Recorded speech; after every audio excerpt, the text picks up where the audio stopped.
Flash flood warnings have been issued as a round of strong thunderstorms hit several states on the East Coast.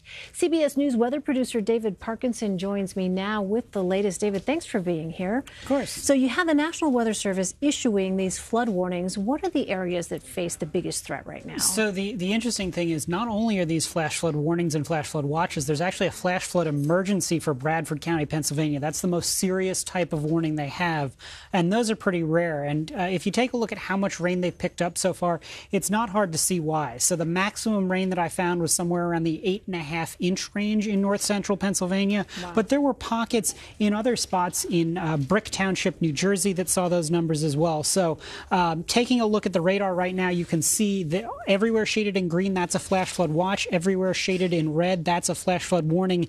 And that one that's right there south of Binghamton, that's your flash flood emergency. We've also got a couple of severe thunderstorm warnings, which means there could be some trees coming down, especially with the amount of rain that we've had so far. All of the root systems are compromised, so that's a concern. Outside of the East Coast, this still impacts you because there's a lot of rain that we're expecting in eastern Oklahoma as well as Arkansas today.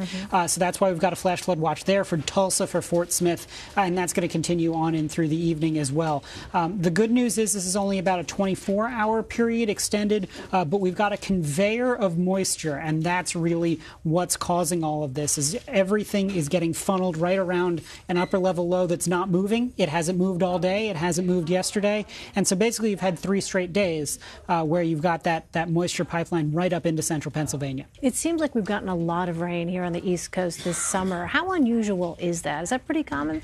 So we're in near record territory in a couple of spots. So this was the third wettest mid-July to mid-August on record for D.C.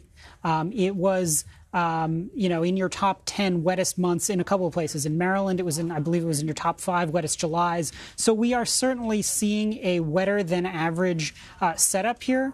But that's not to say that you don't normally get summer downpours. You do. What's unique about this is there's so much moisture. There's a tropical air mass, essentially. So basically, when we're wringing the sponge out of the sky, if you will, all of that rain is atypically falling from the sky, which is to say there's so much more rain up there to come down.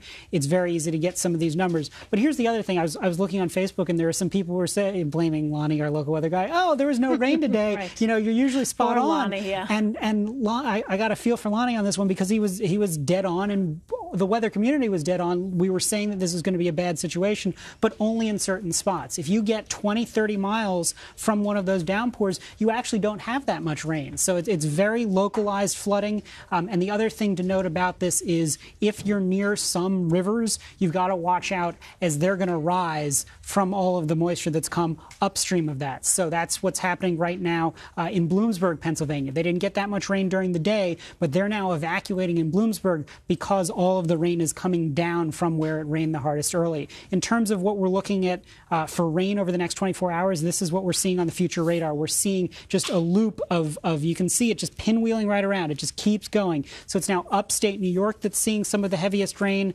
and that is going to be where we've got to watch the next flooding over the next couple of hours, where we've got that flash flood emergency to the north of Williamsport, south of Binghamton, and then again into the morning hours. We've got about 24 hours to watch. And then we should be clear. We've got a warm-up for the middle half of the week, and then we actually cool down for the weekend. All right, but it's not over yet on the East Coast. Let's talk about the West Coast, because as you know, there have been those devastating wildfires, and I'm wondering, have the conditions changed, or are they forecast to change to help those crews that are fighting those fires? Yes and no is the answer. So temperatures have certainly come down. If you'll remember last couple weeks, we were talking about temperatures 116, 117 in Palm Springs. We were seeing up into the 120s on some days. Well, it's just 109 today. So comparatively, that's much better. Burbank's 87, they were 99 last week. So all of these numbers have come down. Spokane's a full 15 degrees lower than they were last week. So that's good. The bad news is, as is the typical California pattern, there is not a drop of rain forecasted except for some spotty monsoonal showers for the rest of the month of August. And remember, their rainy season usually doesn't kick in until November at the best. So the unfortunate situation is it's going to be a long tinderbox-like summer for the mountain California. So a temporary reprieve, but they can't let their guard down. They've got to get those those fires that are not under containment now, so they can better respond to the ones that will crop up in the future, because there will certainly be more. All right, just relentless. All right, David Parkinson, thanks so much, David. Sure thing.